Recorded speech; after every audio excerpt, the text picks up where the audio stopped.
তুমি বন্ধ করো।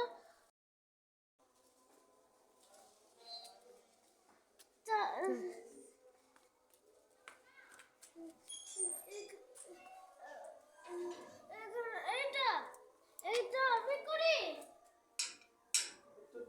ভেতরটা আমি করবো, এটা আমি করবো।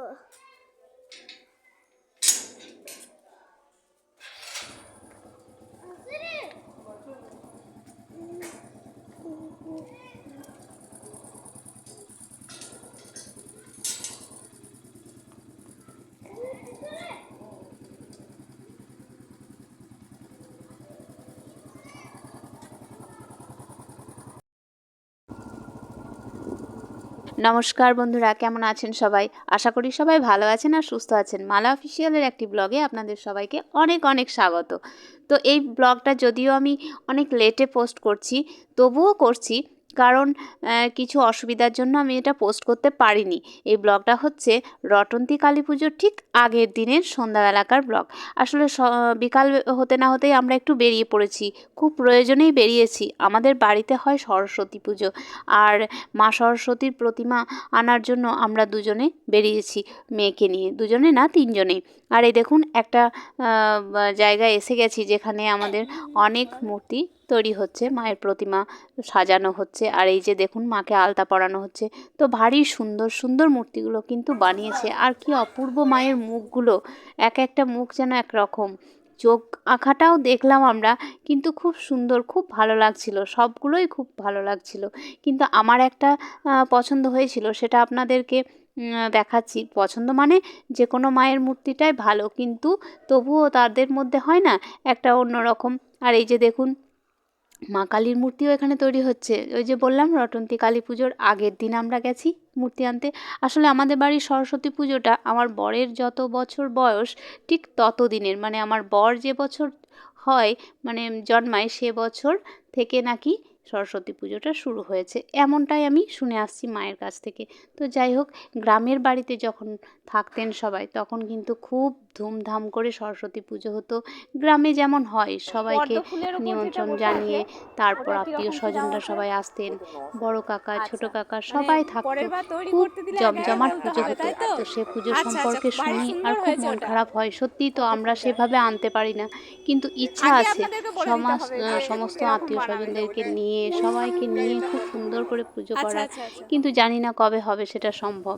আর হ্যাঁ, বললাম না আমার খুব পছন্দ হয়েছিল একটা, সেটা হচ্ছে মা সরস্বতী একটা পদ্ম ফুলের ওপর বসে আছে।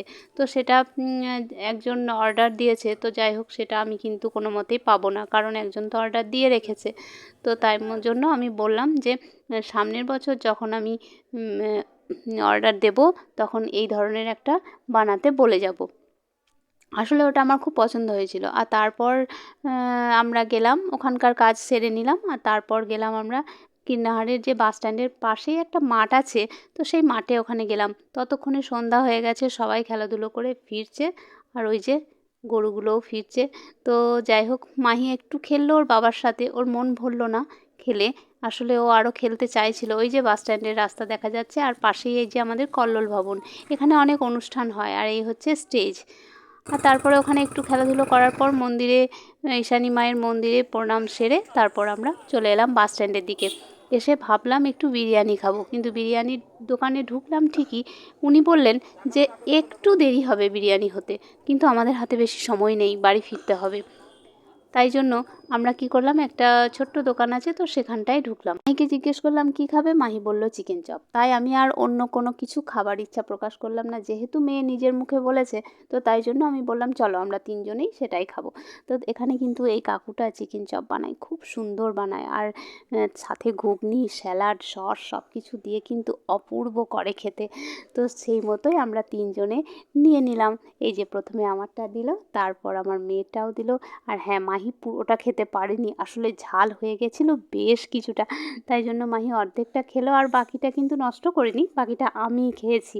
তাই আমার একটু বেশি পরিমাণে খাওয়া হয়ে গেছে। আর তারপর দেখলাম অন্য কিছু একটা কিনতে হবে, তো কী কেনা যায়। তাই আমরা অন্য সময় হলে হয়তো আইসক্রিম খেতাম, কিন্তু এই সময় আর ঠান্ডার দিনে আর আইসক্রিম খাবো না। তো সেরকমই আমরা ঠিক করলাম। মাহি বলল আমি চকলেট নেবো, তাই ওর জন্য একটু চকলেটও কেনাকাটা করে নিলাম। বেশি নয়, অবশ্যই 2টো। হ্যাঁ, ও বেশি নিতে চায় না, ও যেটা পছন্দ হয় সেটাও অল্পতেই সন্তুষ্ট হয়ে যায়। এটা আমার পক্ষে অনেকটাই সুবিধাজনক। আসলে ওর চাহিদাটা সেভাবে নেই কিন্তু। তো যাই হোক, এই রকম করেই সন্ধ্যাবেলার কিছু কাজ আমরা সেরে নিলাম, আর এই মাহির চকলেট নেওয়া হয়ে গেছে।